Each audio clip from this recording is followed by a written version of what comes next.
성령에게 이끌려 마태복음 4장 1절부터 2절.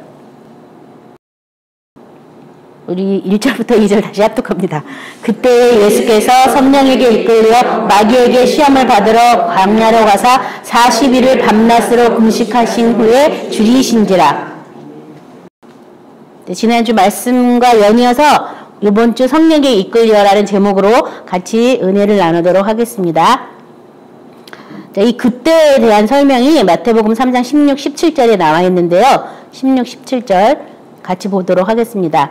예수께서 세례를 받으시고 곧 물에서 올라오실새 하늘이 열리고 하나님의 성령이 비둘기같이 내려 자기 위에 임하심을 보시더니 하늘로부터 소리가 있어 말씀하시되 이는 내 사랑하는 아들이요 내 기뻐하는 자라 하시니라.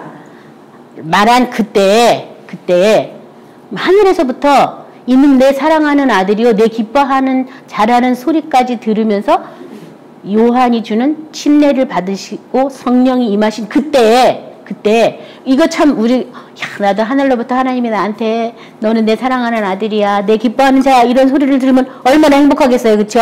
그리고 성령이 막 비둘기같이 임했던 그때 무슨 하늘문이 열려가지고 뭐 특별한 뭐 하늘나라 왕권을 나한테 위임해주고 막 권세가 팍팍 온 게 아니라요. 그때 그것은 어떤 하늘의 문이 열려서 이제 하나님과 예수님 사이에 어떤 새로운 일들이 시작됐다면 그때 시작된 그때에 바로 예수님이 어디로 가냐면 성령에게 이끌려서 광야로 나가요. 성령에게 이끌려서. 그래서 그 성령에게 이끌렸다는 단어가 여기 하나밖에 안 나오거든요. 성령이 임하셨다, 성령을 보내셨다, 성령을 받았다, 뭐 이런. 근데 성령이 이끌렸다는 그 의미는 어떨 때 우리가 이끌다라는 의미가 있어요. 내 뜻이 아닌데, 내 뜻이 아닌데, 강권해가지고 나를 막 잡아 끄는 걸 우리 이끌려서 뭐 어떻게 했다 그러잖아요? 그래서, 물론 하나님 어디도 우리를 이끄셔서 이제 보좌까지 인도한다 이런 구절도 있지만, 특별히 성령이 이끌려가지고, 이제 예수님이 어디로 가냐면 광야로 가셨어요. 광야로 가신 목적이 뭐냐면, 마귀에게 시험을 받으려고. 그러니까 예수님이 천국 복음을 전파하시기 전에, 훈련 먼저 받으러 갔다는 거예요. 시험을 먼저 받으러 갔다는 거예요. 마귀에게 정말 마귀의 시험을 통과해서 하늘나라의 천국 복음을 전파할 수 있을까 없을까를 시험을 받으신 거죠. 그래서 여기 보면 이제 광야로 간 것도 참 중요한데요. 이 시험 우리 야고보서 1장 12, 13절 같이 합독합니다. 시험을 참는 자는 복이 있나니 이는 시련을 견디어낸 자가 주께서 자기를 사랑하는 자들에게 약속하신 생명의 명령을 얻을 것이기 때문이라.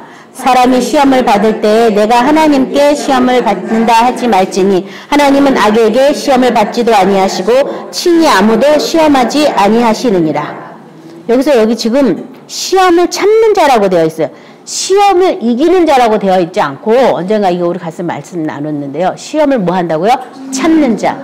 그래서 이 시험은 무슨 시험이냐면 하나님께서 더 큰 능력으로 오직 하나님 말씀만 의지하고 살게 하려고 주는 시험이죠. 이 시험은. 그러니까 이 시험은 다른 말하면 연단이라고도 할 수 있는 시험이 이 시험은요. 그러니까 반드시 답이 있어요. 답이 모르는 게 아니에요. 그러니까 시험이 여러 가지 종류가 뭐 헬라어로 뭐 2가지로 나눈다고 하는데 하나는 하나님께부터 오는 연단도 시험이라고 되어 있고요. 또 마귀가 주는 시험이 있거든요. 근데 마귀가 주는 시험은 답을 몰라요.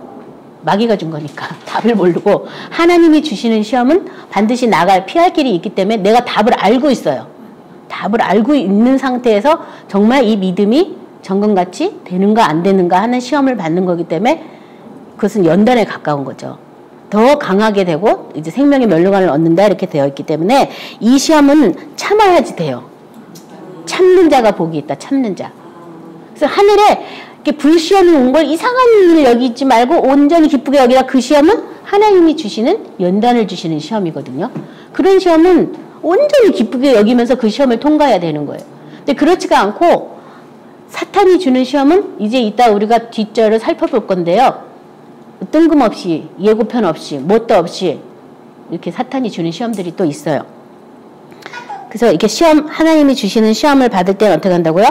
참아야 되는데 그것은 연단에 관한 시험이고 이 13절에 사람이 시험을 받을 때는 내가 하나님께 시험을 받는다 하지 말지니 하나님은 악에게 시험을 받지도 아니하시고 친히 아무도 시험하지 아니하시느니라. 자, 이 말은 뭘까요?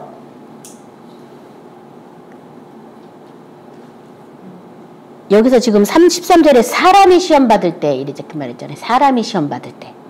하나님께서 연단의 과정에 들어가는 게 아니라 사람이 시험 받을 때. 이거는 누가 주는 거예요? 사탄이 주는 시험이죠. 사람이 시험 받는 거니까. 이거는 하나님이 주는 게 아니에요. 그래서 많은 사람들이 제가 정말 열이 나고 화가 난 일이 뭐냐면 뭐 아들이 뭐 죽었어. 근데 하나님이 나 때문에 걔를 죽였다는 거야. 나 못 깨달으라고. 이런 얘기 참 많이 해요.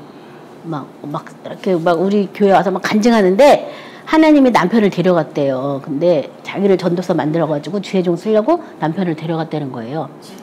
그런 얘기 많이 해요. 근데 그거는요, 아니에요. 왜 그러냐면은 이미 우리를 위해서 대속하신 분이 계시거든요. 다른 번제물이 필요 없어요. 나 못 깨달으라고 하나님이 병원균을 넣어가지고 암 걸리게 하시는 하나님이 아니에요. 이미 예수님이 채찍에 맞아서 우리 병을 담당하셨거든요.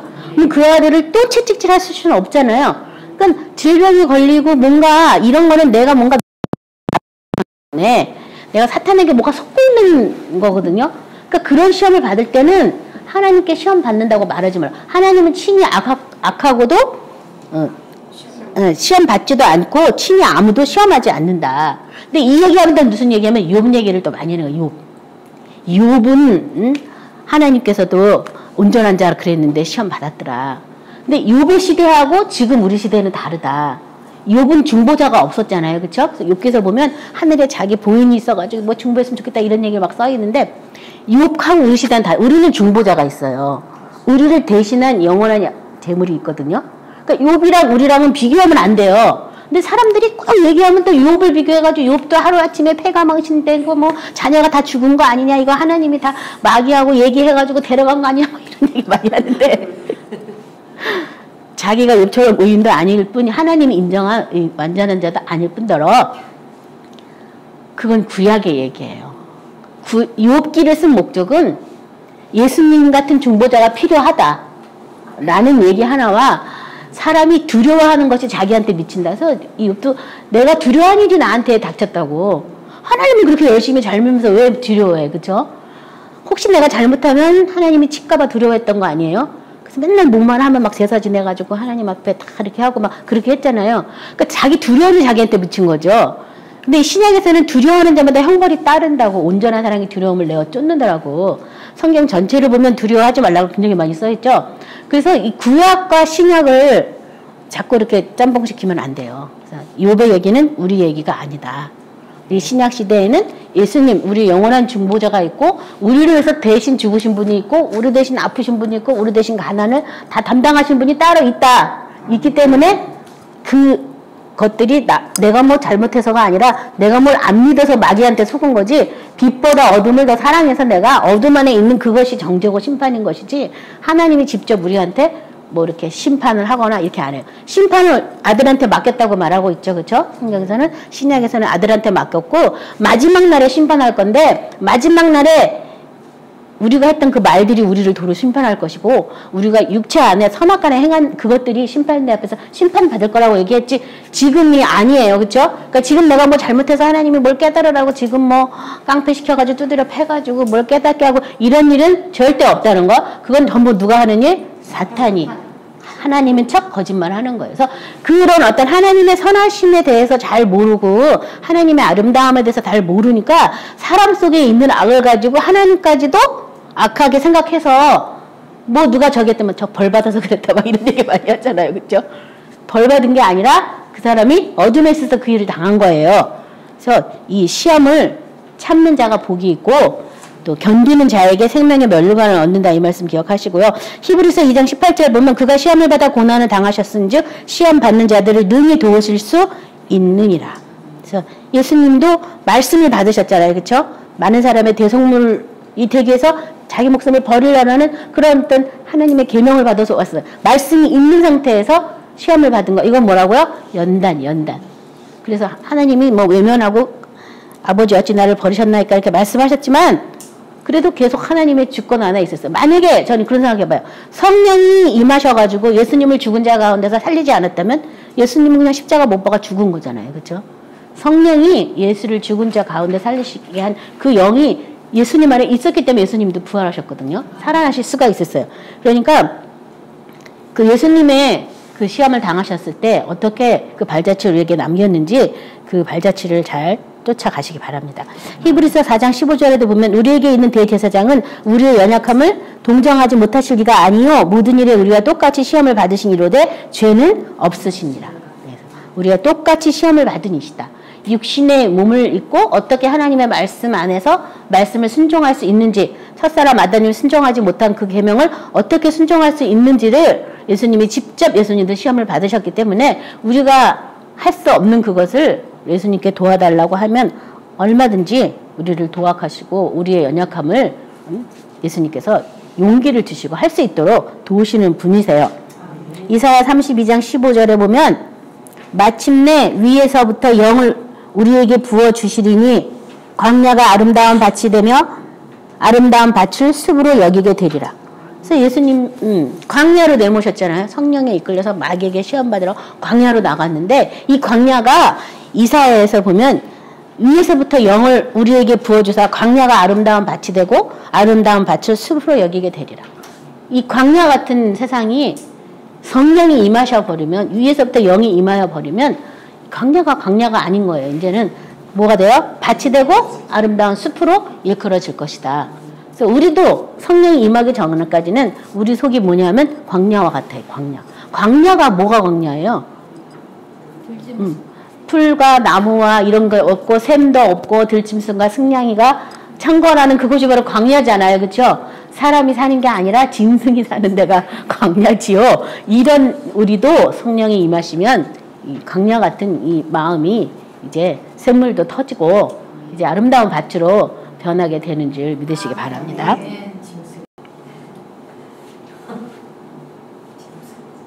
화면이 안 바뀌네. 네, 2절에 보면 나가서 시험을 받으셨는데 시험 내용이 40일을 밤낮으로 금식하는 후에 줄이신지라.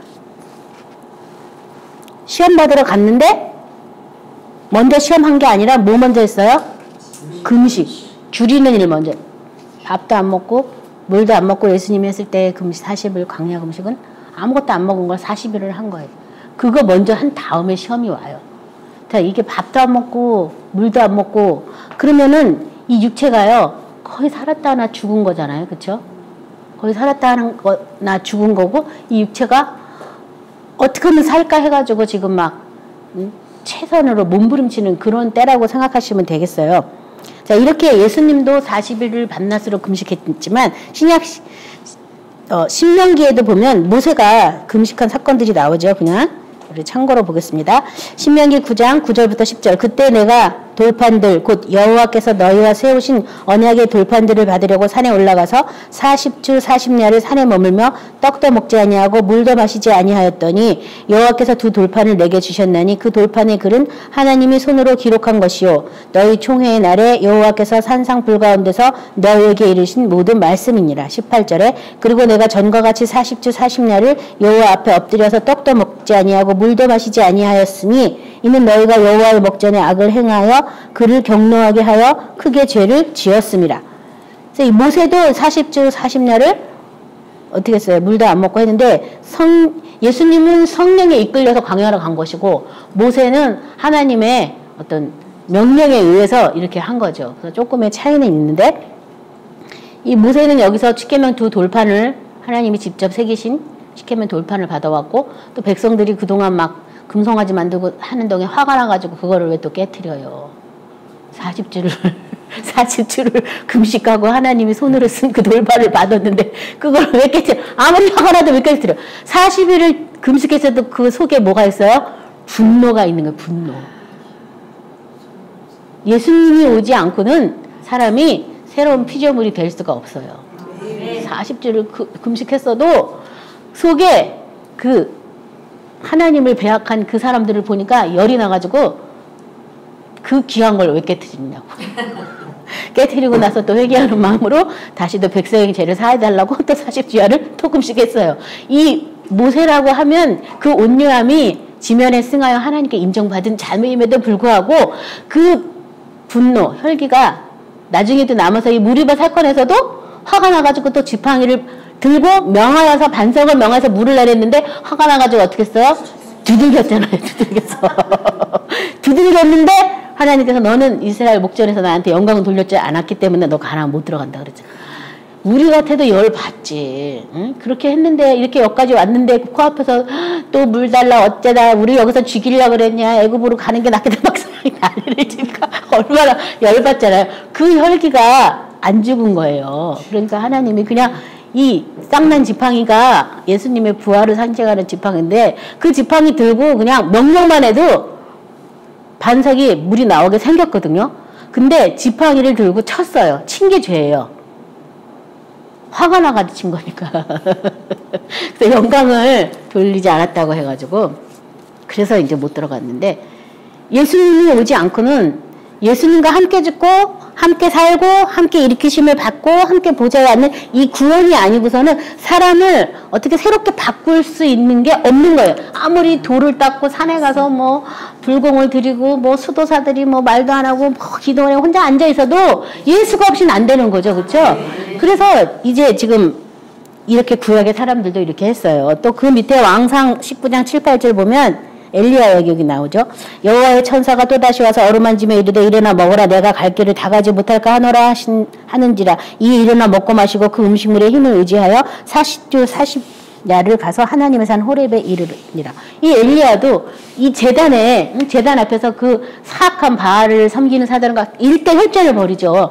그리고 그 바알을 추종해놓은 많은 사람들을 쳐서 죽였어요. 근데 이사벨이 너 가면 안 되겠다. 그 한마디에 쫄아가지고 도망가잖아요.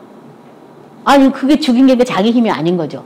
하나님의 영에 탁 압도돼가지고 그렇게 하고선 인간의 몸으로 탁 오니까 갑자기 그냥 두려움이 확 와가지고 도망가다가 기진해가지고서 이제 막 이제 죽을 것 같으니까 천사들이 와서 이렇게 줘가지고 이제 먹고 그 힘으로 이제 다시 하나님의 산 호렙에 가거든요.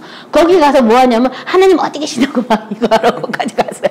그러니까 이렇게 막 능력을 행하고 막 난리를 쳤어도 우리 속에 있는 나의 옛사람 부모로 봤던 이 사람은 변할 수가 없는 거예요. 이 사람은. 그러니까 구약이랑 신약은 비교할 수가 없는 거예요. 자꾸 이렇게 구약을 인용해가지고 어쩌고저쩌고 얘기하는데 이건 비교 불가. 그쵸? 아담으로부터 내려온 모든 사람들은 사는 영 받았고요. 신약 시대에는 우리가 위로부터 내려오는 영, 성령은 살리는 영, 죽은 것을 살리는 영, 사는 영하고 죽은 거를 살리는 영하고는 엄청난 차이가 있는 거죠. 이거는 비교할 수가 없는 거예요. 그래서 그리스도 안에서 우리는 새로 창조되고 새로 지은 받은 사람이다. 이것을 우리가 아셔야 되겠어요. 그래서 어떻게 내가 이렇게 온몸을 가동시키며 새로운 비전별로 살아갈까? 이것이 우리가 성령과 연합해서 끝까지 주님 앞에 서는 날까지 해야 되는 일들이죠.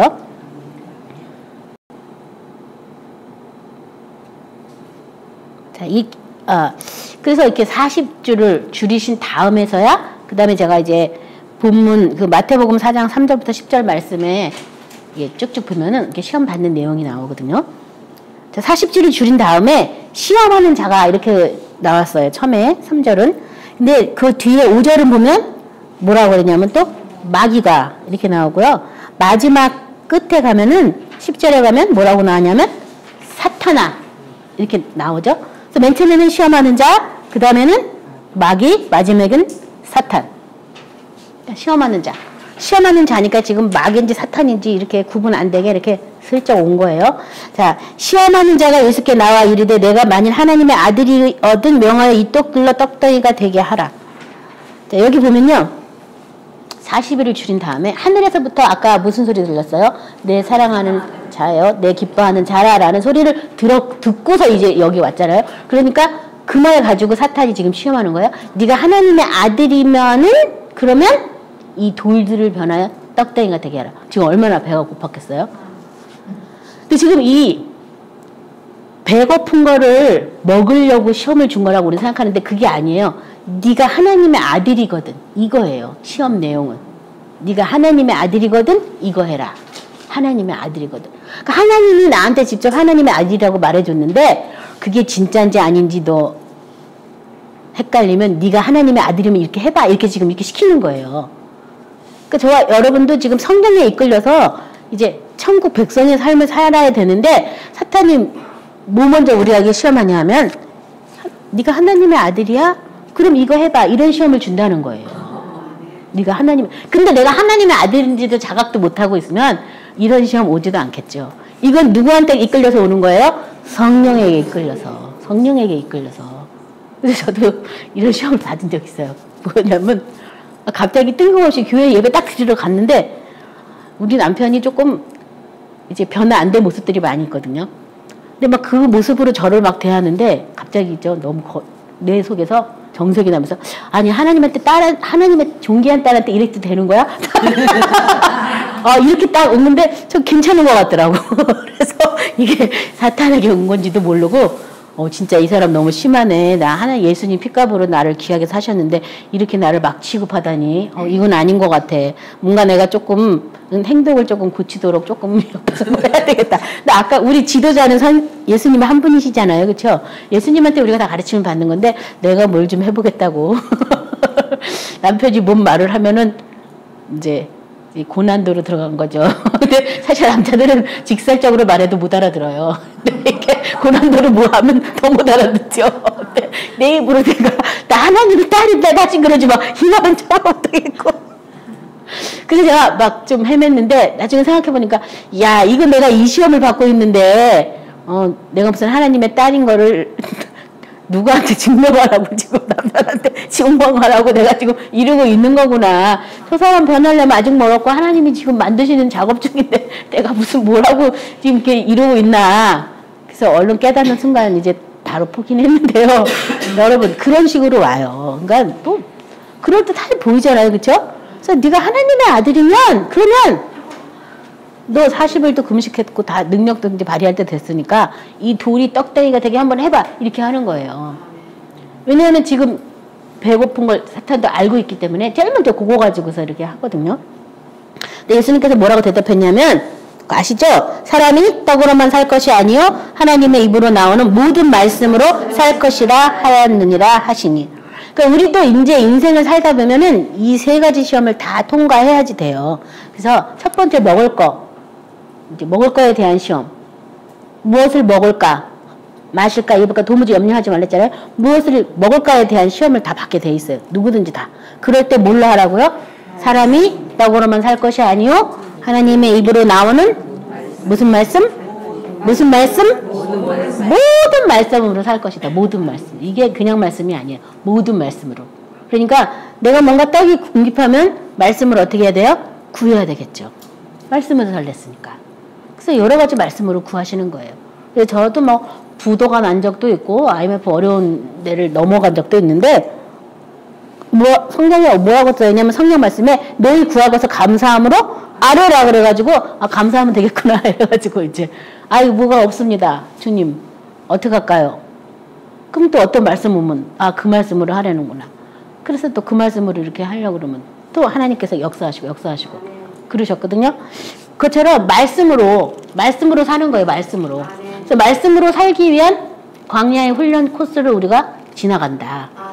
그러니까 무슨 일이 생겨도 인간적인 방법이 아니다. 인간의 능력이 아니다. 이 떡은요, 인간이 이렇게 수고하고 애쓰고 막 하면서 하는 돈하고 연결된 게 모두 이 떡에 들어있어요. 근데 그걸로 사는 게 아니다. 우리는 뭘로 사는 것이다? 말씀으로 사는 것이다. 그래서 모든 만물을 말씀으로 지으시고 지금도 예수님이 말씀으로 모든 만물을 붙잡고 계세요. 그러니까 돈이 중요한 게 아니라 말씀으로 지금도 붙잡고 계시니까 우리도 말씀 안에 붙들려 있는 한은 하나님이 말씀 안에서 우리에게 다 이렇게 주신다고 한 거 다 주신다는 거죠. 그 다음에 어떤 이제 시험하는 자였는데 5절에는 마귀가 나오죠. 마귀? 그런 시험 정도가 아니라 이제 마귀다.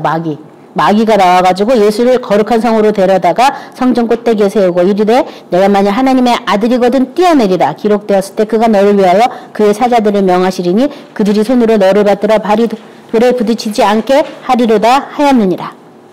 자, 마귀가 그 다음에 마귀라고 나왔어요. 그래서 예수님을 거룩한 성에 데려다가 성전 꼭대기에 세우고 뛰어내리라고. 그러면서 성경 말씀을 인용해요. 이거 시편에 나온 말씀인데요. 그가 너를 위하여 그의 사자들을 명하시리니 그들이 손으로 너를 받들어 발이 돌에 부딪히지 않게 하리로다 하였느니라. 그러니까 또 네가 하나님의 아들이면 이번에는 손저 높은 곳에 올려놓고 뛰어내려봐.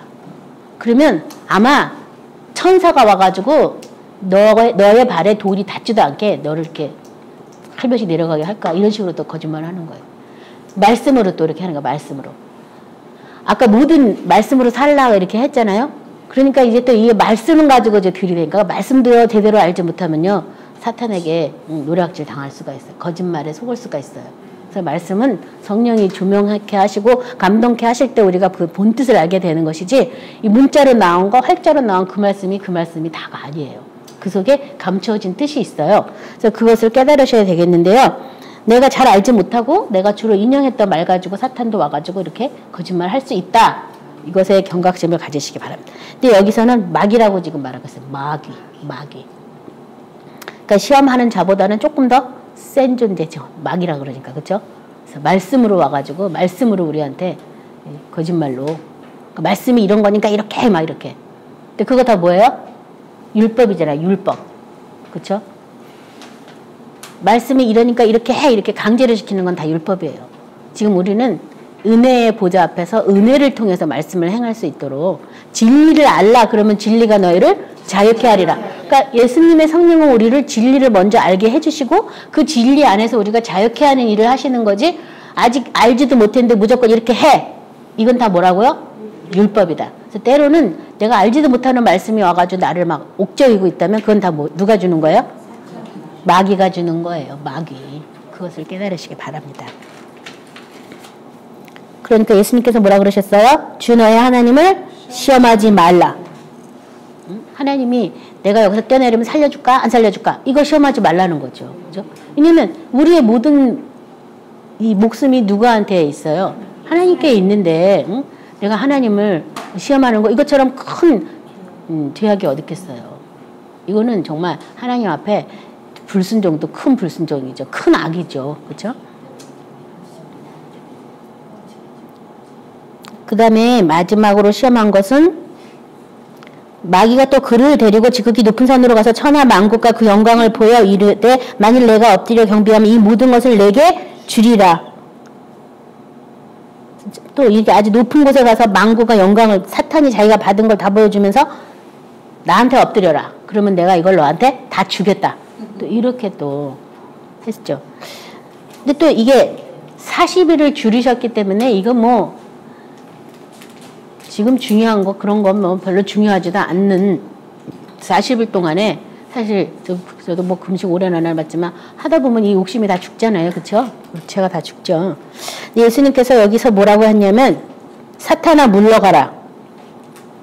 이제는 누구라 그래요? 마귀라고 안 하고 사탄. 왜냐하면 천하 만국의 영광은 사탄이 아담으로부터 빼앗은 거거든요. 그러니까 사탄이 이제 나온 거죠. 마귀 갖고 안 되니까 더 높은 사탄으로부터 이런 이제 거짓말을 하게 되니까 다 예수님께서 여기 지금 기록되었을 때 하나님 말씀으로 물리치는 거예요. 전부 다요. 말씀으로.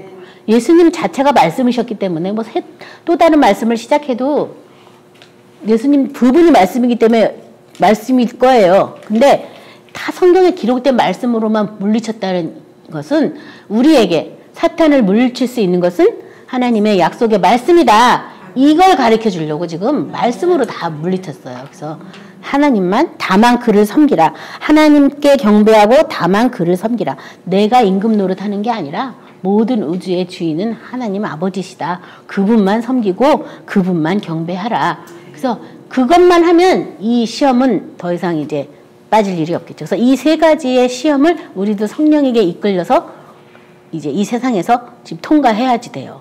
그래서 처음에는 뭐 먹을 거, 두 번째는 뭐 입을 거, 또 세 번째는 어디서 살 거, 이런 식으로 해서 그거 가지고 우리가 계속 시험 봤는데 이것을 통과하지 않으면 다시 또 재시험 받고 하는 일들이 자꾸 일어나죠. 그래서 오직 하나님만 섬기고 하나님만 경배하는 그런 사람이 될 때까지 성령에게 이끌려서 이런 시험 받는 거, 여러분 내가 왜 이럴까? 왜 자꾸 이런 일이 닥쳐올까? 자꾸 물질의 문제가 해결되지 않을까? 응? 아, 나 말씀을 열심히 살려고 그러는데 왜 이렇게 말씀대로 뭐가 안 될까? 뭐 이런 문제에 봉착했을 때, 아, 성령님이 지금 나를 어떻게 뭘 알라고 지금 이렇게 나를 다루시고 있는가? 이거를 깨달으시기 바랍니다.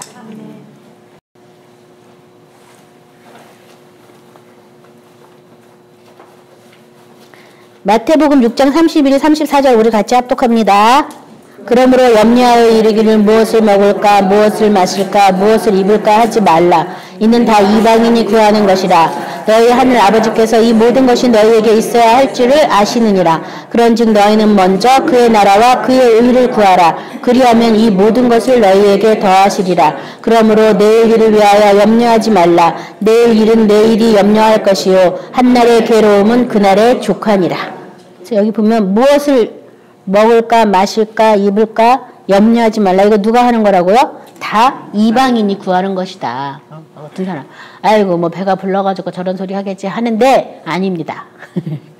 무엇을 먹을까 입을까 도무지 염려하지 말라고. 여기 보면은 이걸 구하는 건 다 이방인이다라는 거예요. 내가 뭘 먹을까 입을까 마실까 구하면 나는 벌써 하나님의 자녀가 아니란 얘기죠. 이방인이란 얘기죠.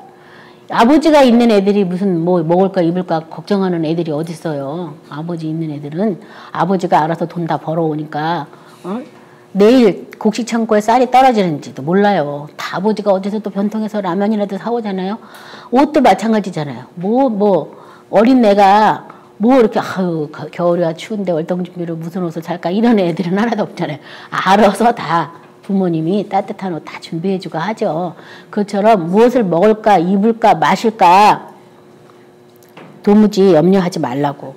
하나님 아버지께서 다 우리를 돌보고 계시고 오히려 그거 염려하지 말고 뭐 하라고요? 먼저 그의 나라와 그의 의를 구하라. 그리하면 이 모든 것을 너한테 더하시리라. 그래서 그의 나라와 그의 의를 구하라. 그래서 그의 나라 무슨 나라예요? 사랑의 나라, 그의 나라, 사랑의 아들의 나라, 하나님의 나라, 그걸 구해라. 응? 그걸 구하고 그다음에 그의 의, 예수님의 의를 구하라는 거죠. 그걸 구하면 나머지는 오히려 어떻게 준다고요? 구하지 않아도 더하여 준다고, 더하여 준다고. 그래서 그의 나라와 그의 의만 계속 구하세요. 그러면 구하는 동안에 어려움도 지나가고 뭣도 지나가고 뭣도 별일이 다 지나가지만 다 지나가요. 그리고 그의 나라와 그의 의의 우리가 알게 되는 거죠. 마태복음 5장 6절도 의에 줄이고 목마른 자는 복이 있나니 그들이 뭐 하라고요? 배 부를 것이다.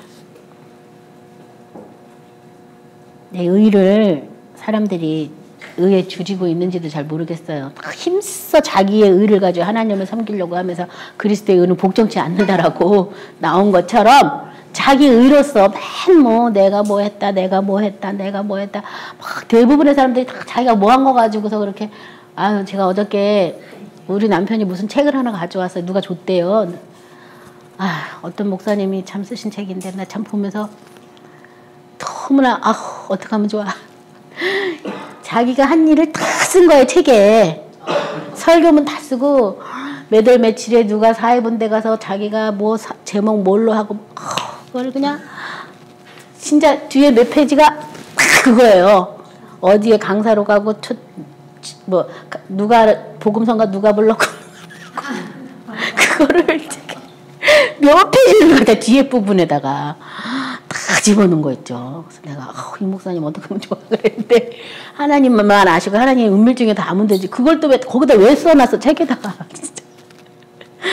자기의 나 이런 사람이야 이렇게 좀 나 이런 사람 해봐야 별 사람 아니에요. 예. 사탄을 쫓아내기 전까지는 짐승 같아요. 사람이 깨닫지 못하면 멸망하는 짐승과 같다고. 쫓아내서 예수님의 생명이 우리 안에 들어오면서 우리가 조금씩 변화되고 새로운 사람을 새로운 피조물로 가동되는 것이지 깨닫지 못하면 그래서 정말 힘써 그리스도의 의는 복종치 않고 자기의 의로 하나님 섬긴다고 참나 그 말을 내가 어저께도 이 로마서 말씀이 딱 맞구나 이렇게 생각을 했거든요. 의에 줄이고 목마른 사람이 배부른다고.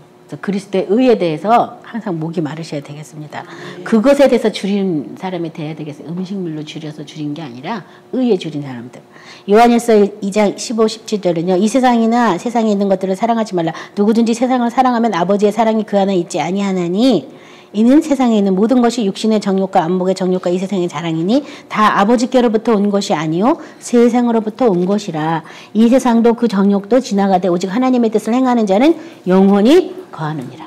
그래서 이 세상 것이다. 이 세상 것 다 뭐예요? 육신의 정욕, 안목의 정욕, 이생의 자랑. 그게 아까 그 세 가지 시험 받은 거예요.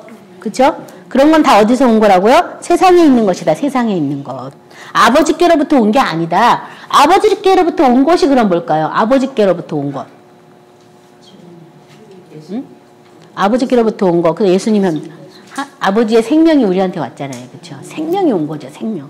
아버지께로부터 온 거는 아버지의 생명이에요. 근데 그 생명이 예수님 안에서만 볼 수 있고 예수님 안에서만 알 수 있기 때문에 아버지가 예수님을 보내주신 거죠. 그래서 아버지의 생명을 우리가 유업으로 얻을 자거든요. 그래서 그 생명, 아버지로부터 온 그 생명을 이 세상 차원하고는 이 세상에서는 알 수도 없고 깨달을 수도 없는 이 세상 차원이 아닌 것이기 때문에 이 세상을 사랑하는 순간 그 생명의 가치는 우리 안에서 빛을 발할 수가 없어요. 그래서 이미 성령에서 부어줬다, 사랑을 부어줬다, 다 해줬다는데도 우리가 알지 못하는 것은 이 속에 이 세상이 너무 많아가지고 모르는 거예요. 그래서 막 연단을 거치고 막 하면서 이 세상을 조금씩 버리고 죽었다 하면서 하면 조금씩 이게 보이는 거예요. 실체가 나타나고. 그러니까 연단 받기 전에 먼저 말씀 안에서 그냥 죽었다. 그리고 빛으로 인정하셔가지고 빛 가운데 예수님께서 우리를 흔히 비춰달라고 눈이 성해야 온몸이 다 성하다니까. 그렇죠? 우리 눈이 성하게 되기를 성령님께 부탁해야 되겠습니다. 그래서 이 세상도 정욕도 지나가지만 오직 하나님의 뜻을 행하는 자는 영원히 뭐 한다고요? 거한다고. 지금 거한다고. 하나님의 뜻을 행하는 자가 거한다고. 그러니까 이 성령에게 이끌려서 예수님이 광야로 나가서 시험을 받은 것은 하나님의 뜻을 행하게 하기 위해서 시험 받으신 거예요. 그 발자취를 우리에게 남겨주신 거예요. 그러니까 여러 가지 각종 시험이 있는데 그 시험은 뭐 하라고? 말씀을 순종하나 안 하나, 말씀대로 행하나 안 하나에 대한 시험이 우리에게 계속 오고 있어요. 그래서 때로는 시험을 하는 자가 나타날 수도 있고 때로는 마귀가 나타날 수도 있고 때로는 사탄이 나타날 수도 있지만 그때마다 뭘로 물리친다고요? 말씀으로 물리치시기 바랍니다. 그리고 이미 예수님도 그 시험을 받아서 우리 연약을 알기 때문에 우리가 시험을 당할 때 어떻게 이것을 헤쳐나갈지 모를 때 기도하면 하나님께서 다시 성령을 통해서 말씀을 보내주셔서 말씀의 빛을 통해서 이 어둠을 헤쳐나갈 수 있도록 길을 예비하셔요. 그래서 하나님의 아들이 되었다고 해서 처음부터 막 능력이 막 임해가지고서 뭐 하는 게 아니라 뭐 한다고요? 시험 먼저 받으러 강야에 먼저 나간다. 그래서 이 세상 것이 다 없어져야 내 안에 계신 예수님, 하나님 영광의 보좌가 보여요. 그래서 그 시험 당할 때 당황하지도 말고 나 하나님의 자녀이기 때문에 내가 이런 시험을 당하는 거구나. 내가 하나님의 자녀임을 내가 증명할 필요는 없고 나는 뭘로 싸우면 된다고요? 말씀으로 싸우시기 바랍니다. 그래서 의인은 성경에 고난이 많다고 써 있는 거예요. 그 의를 찾아가면 찾아갈수록 고난이 계속 오는 거죠. 그 예수 그리스도의 의를 발견해야 되니까. 그러니까 내가 열심을 다하고 믿음으로 다 하는데 점점 더 힘든 거 당연한 거예요. 그래서 예수님의 의를 발견하라고 그런 일이 자꾸 오는 거니까 어찌 보면 이 옆에서 나를 힘들게 하고 괴롭게 하는 사람들이 어쩌면 보조 출연자. 그래서 이 감독은 하나님이시고 예수님이 연출하시고 계신다면 우리는 거기 주연 배우 정도 되니까 각본에 있는 대로 하시기 바랍니다. 그래서 말씀대로 행하시는 저와 여러분 되시기 바랍니다. 난 지금 과연 성령에 이끌려서 내가 지금 무엇을 지금 내가 상대하고 내가 지금 무슨 시험을 받고 있는지 이거를 오늘 좀 우리 명절 동안 생각을 해봐야겠어요. 그래서 내 마음에 자꾸 부닥치는 그것이 지금 내가 통과해야 될 문제예요. 그래서 내가 아직 통과하지 못했는데 자꾸 온다면 이걸 어떻게 처리할 것인가? 우리 누구한테 나가서 도움을 구해야 돼요? 성령님께 도움을 구하셔서 이것이 악한 자의 존재라면 말씀으로 탁 어떻게 해요? 예수님처럼 예수님은 말씀으로 한 칼에 다 물리치잖아. 한 칼에 탁 모든 말씀으로 살아라. 탁 한 칼에 그렇죠? 우리는 말씀을 막 100번 해도 이거 사탄이 막 이것들이 간 것 같은데 안 가고 막 하는데 아무튼 이 말씀을 그렇게 말씀의 위력에 대해서 여러분 그것도 묵상하셔야 돼요. 예수님 자체가 말씀하셨잖아요. 예수님이 말씀하시니까 그렇게 됐잖아요. 그러니까 예수님은 이 말씀의 이 위력, 말씀의 강력이라도 성경에 표현되어 있는데 말씀의 그 큰 능력에 대해서 예수님을 알고 계시는 거예요. 그러니까 말씀 한마디만 착 하면 탁 끝나는 거예요. 근데 우리는 그 말씀의 그 큰 능력을 몰라가지고 말씀을 또 하고 막 많이 해야 돼요. 그러니까 하세요. 그래도. 그래서 제가 언젠가 물어봤어요. 주님 말씀을 몇 번 선포할까요? 그러고 물어본 적 있어요. 그쵸? 궁금하잖아요. 한 번만 선포할까? 아니면 10번 선포할까? 아니면 100번 선포할까? 언제까지 선포할까요? 라고 물어봤거든요. 근데 저한테 이런 걸 주시더라고요. 뭐냐면 하나님이 뭐 태초에 빛이 있으라 딱 한 말씀 하셨는데 그 빛이 나가서 막 역사할 동안에 어둠들이 막 나누어지고 구분되는 동안에 그 말씀이 계속 선포되어진 것처럼 너도 그게 될 때까지 선포해라 이러더라고요. 그래서 한 번만 해서 되면 한 번만 하시면 되고 10번만 해서 되면 10번만 해도 되고 안 되면 계속 하래요. 계속. 저도요. 이전 거 다 지나갔다 새거지 되었다 그거 여태까지 하고 있거든요. 난 새로운 피조물이야. 그것도 지금까지 하고 있어요. 그래서 뭐 어디 좀 아프면 나 새거지 되었어. 새거지 돼서 그거 지금도 하고 있거든요. 그러니까 계속 될 때까지 하시기 바랍니다. 자, 오늘 말씀 생각하시면서 다 같이 기도하겠습니다.